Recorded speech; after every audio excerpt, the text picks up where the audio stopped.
Shalom, dalam nama Tuhan Yesus berjumpa lagi dengan saya Yaya di channel Detik-Detik Rapture Mempelai Kristus ya. Saya cuma hanya membagi sedikit pemikiran ya. Apa yang menyebabkan saya yakin bahwa pandemi jilid kedua akan ada lagi.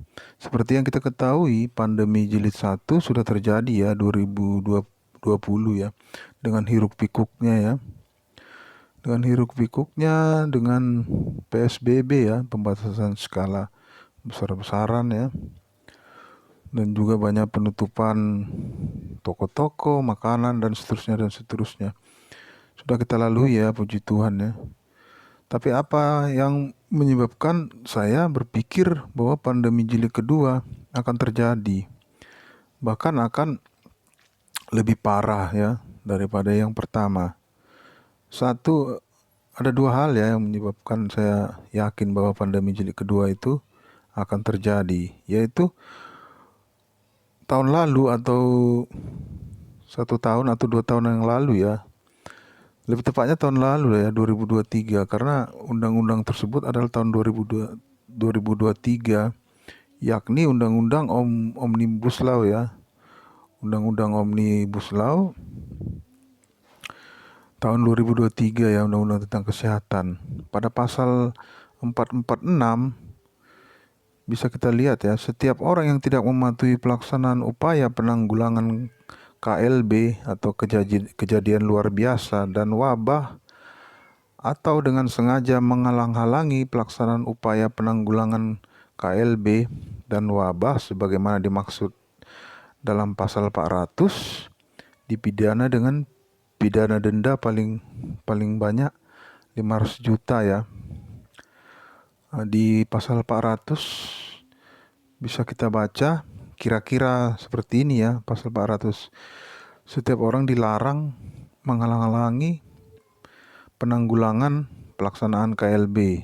Kurang lebih seperti itu ya. Jadi di 446 ini, siapa yang menghalang-halangi didenda 500 juta. Jadi mereka ini sudah mempersiapkan undang-undang untuk pandemi jilid kedua. Ini kan dipersiapkan untuk pandemi jilid kedua karena ini sekitar tahun lalu ya. Sekitar tahun lalu adanya undang-undang ini. Jadi kita harus bersiap ya, bersiap. Terus satu hal lagi ya yang membuat saya yakin pandemi jilid 2 ini di video ini ya,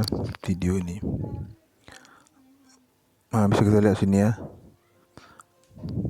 Nah, video ini nanti kita lihat sebentar. Pak Jokowi meresmikan pabrik vaksin berbasis Mirna ya, yang tanda kutip produksi dalam negeri ya. Apakah benar produksi dalam negeri apa impor kan? Di sini hanya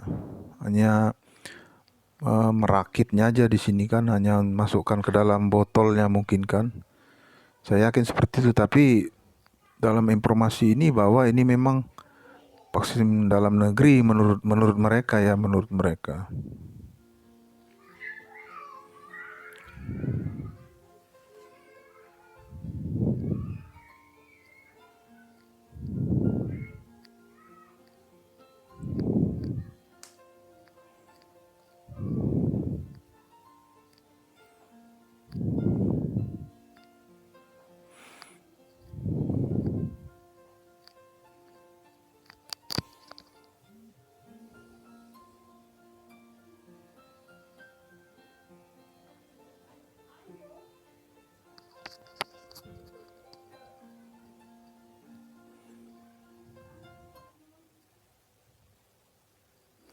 Anak-anak Tuhan ya tidak boleh menerima vaksin mahkota ya.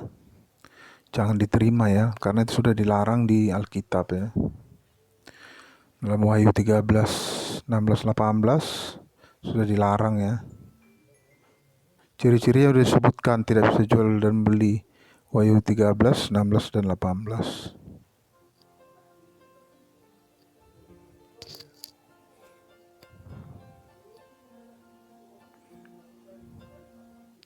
Kita tidak boleh takut ya, karena Alkitab berkata dalam 2 Timotius 1 ayat 7, saya bacakan ya, 2 Timotius 1 ayat 7.